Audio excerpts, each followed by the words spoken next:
ವಿಡಿಯೋದಲ್ಲಿ ಭಾಗವತ ಧರ್ಮವನ್ನ ಭೀಮಸೇನನ್ನ ಬಿಟ್ರೆ ಇನ್ನೊಬ್ಬ ವ್ಯಕ್ತಿ ಪಾಲಿಸಿದ್ದು ಅಂತ ಹೇಳಿದ್ವಿ. ಅದು ಯಾರು ಅಂತ ಹೇಳಿದ್ರೆ ವಿದುರ. ಹೌದು, ವಿದುರನೇ ಯಾಕೆ ನಿಷ್ಠುರ ಧರ್ಮವನ್ನ ಪಾಲಿಸಿದ್ದು? ಅವನು ಕೂಡ ಧರ್ಮರಾಜನ್ ತರ ಸಾತ್ವಿಕ ಧರ್ಮದಲ್ಲಿ ಇರ್ಬೋದಾಗಿತ್ತಲ್ಲ ಅಂತ ನೀವು ಕೇಳಬಹುದು. ಅದಕ್ಕೆ ಉತ್ತರ ಈ ವಿಡಿಯೋದಲ್ಲಿ ಸಿಗುತ್ತೆ. ಹಿಂದೆ ಮಾಂಡವ್ಯ ಋಷಿಗಳು ಧ್ಯಾನಸ್ಥರಾಗಿ ಕುಳಿತಿದ್ದಾಗ ಅವ್ರ ಮುಂದೆ ಒಂದು ಕಳ್ಳರ ಗುಂಪು ಓಡ್ ಬರುತ್ತೆ. ಅವ್ರು ಕದ್ದಿದಂತಹ ವಸ್ತುವನ್ನ ಮಾಂಡವ್ಯ ಋಷಿಗಳ ಮುಂದೆ ಇಟ್ಟು ಓಡಿ ಹೋಗ್ಬಿಡ್ತಾರೆ. ಹಿಂದೆನೆ ಅಟ್ಟಾಡಿಸ್ಕೊಂಡ್ ಬಂದಂತಹ ರಾಜನ ಸೇವಕರು ಆ ವಸ್ತುವನ್ನ ನೋಡಿ, ಓ ಈ ವ್ಯಕ್ತಿನೇ ಕದ್ದು ಧ್ಯಾನಸ್ಥ ರೀತಿಯಲ್ಲಿ ಕೂತು ನಾಟಕ ಮಾಡ್ತಿದ್ದಾನೆ ಅಂತ ಅನ್ಕೊಂಡು ಮಾಂಡವ್ಯ ಋಷಿಗಳನ್ನ ಹೇಳ್ಕೊಂಡ್ ಹೊಂಟೋಗ್ತಾರೆ. ರಾಜಸಭೆಯಲ್ಲೂ ಕೂಡ ರಾಜ ಈ ವಿಷಯವನ್ನ ಆಲಿಸಿ ಹಿಂದೂ ಮುಂದೆ ನೋಡದೆ ಶೂಲಕ್ಕೆ ಏರಿಸಿ ಅಂತ ಆಜ್ಞೆ ಮಾಡ್ಬಿಡ್ತಾನೆ. ಇಲ್ಲಿ ಶೂಲಕ್ಕೆ ಏರಿಸೋದು ಅಂತ ಅಂದ್ರೆ ಏನು ಅಂತ ಮೊದಲು ತಿಳ್ಕೊಳ್ಳೋಣ. ಈಟಿ ಅನ್ನೋ ಆಯುಧನ ಮನುಷ್ಯನ ಗುದದ್ವಾರಕ್ಕೆ ಹಾಕಿ ಒಂದು ವಾರದ ನಂತರ ಭೂಮಿಯ ಗ್ರಾವಿಟೇಷನ್ ಪವರ್ ಏನಿರುತ್ತೆ ಅದು ಕೆಳಗೆ ಎಳಿತಾ ಬರುತ್ತೆ. ಆಗ ಮನುಷ್ಯನ ಗುದದ್ವಾರಕ್ಕೆ ಹಾಕಿದ್ದಂತಹ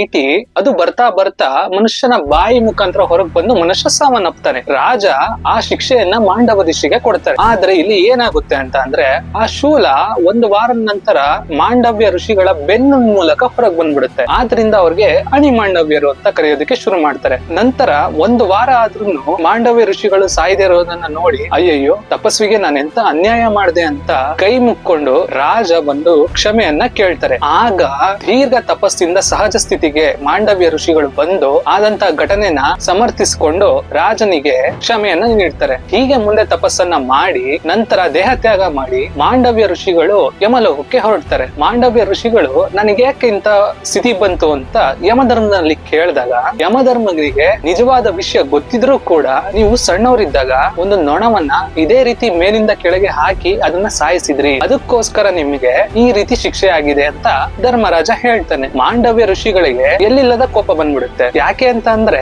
ಚಿಕ್ಕ ಮಕ್ಕಳು 14 ವರ್ಷದವರೆಗೂ ಏನೇ ಪಾಪ ಮಾಡಿದ್ರು ಧರ್ಮಶಾಸ್ತ್ರ ಅದನ್ನ ಪರಿಗಣಿಸೋದಿಲ್ಲ. ಆದ್ರೆ ನಾನು ಚಿಕ್ಕವನಲ್ಲಿ ಮಾಡಿದಂತ ಸಣ್ಣ ತಪ್ಪಿಗೆ ಇಷ್ಟೊಂದು ದೊಡ್ಡ ಶಿಕ್ಷೆನ ಅಂತ ಹೇಳಿ ಯಮಧರ್ಮನಿಗೆ ನೀನು ಶೂದ್ರನಾಗಿ ಹುಟ್ಟು ಭೂಲೋಕದಲ್ಲಿ ಅಂತ ಶಾಪವನ್ನ ಕೊಟ್ಬಿಡ್ತಾರೆ. ಆದ್ರಿಂದ ಯಮಧರ್ಮ ವಿದುರನಾಗಿ ಜನಿಸ್ತಾನೆ. ಇಲ್ಲಿ ಧರ್ಮರಾಜನಿಗೆ ಗೊತ್ತಿದ್ದಂತಹ ನಿಜವಾದ ಸಂಗತಿ ಏನು ಅಂತ ತಿಳ್ಕೊಳ್ಳೋಣ. ಅಣಿಮಾಂಡವ್ಯ ಋಷಿಗಳು ವಸಿಷ್ಠರ ಸಮಕ್ಕೆ ಬರಬೇಕು ಅನ್ನೋ ಹಠದಿಂದ ತಪಸ್ಸನ್ನ ಮಾಡ್ತಿರ್ತಾರೆ. ಆದ್ರಿಂದ ಭಗವಂತ ಅರ್ಹತೆ ಮೀರಿ ತಪಸ್ಸನ್ನ ಮಾಡಿದ್ರೆ ಆ ಅರ್ಹತೆ ಮೀರಿದಂತ ಪುಣ್ಯ ಏನಿದೆ ಅದನ್ನ ತೆಗೆದು ಬಿಡ್ತಾನೆ. ಇದು ಯಮಧರ್ಮನಿಗೆ ಗೊತ್ತಿರುತ್ತೆ. ಆದ್ರಿಂದ ಈ ಪುಣ್ಯ ಕಡಿಮೆ ಆಗ್ಬೇಕು ಅಂತ ಹೇಳಿ ಮಾಂಡವ್ಯ ಋಷಿಗೆ ಅವರು ಚಿಕ್ಕ ವಯಸ್ಸಲ್ಲಿ ಮಾಡಿದಂತ ಒಂದು ಸಣ್ಣ ತಪ್ಪನ್ನ ಇವಾಗ ಹೇಳ್ತಾರೆ. ಒಂದು ನಾಣ್ಯಕ್ಕೆ ಹೇಗೆ 2 ಮುಖ ಇರುತ್ತೋ ಹಾಗೆ ಧರ್ಮಕ್ಕೆ ಸಾತ್ವಿಕ ಧರ್ಮದ ರೂಪದಲ್ಲಿ ಧರ್ಮರಾಯನಾಗಿ ನಿಷ್ಠೂರ ಧರ್ಮದ ಪ್ರತೀಕವಾಗಿ ವಿದುರನಾಗಿ ಭೂಮಿಯಲ್ಲಿ ಜನ್ಮ ತಾಳ್ತಾನೆ. ಇದು ನಿಜವಾದ ಸಂಗತಿ. ಮುಂದಿನ ವಿಡಿಯೋದಲ್ಲಿ ಸಿಗೋಣ. ಜೈ ಶ್ರೀರಾಮ್.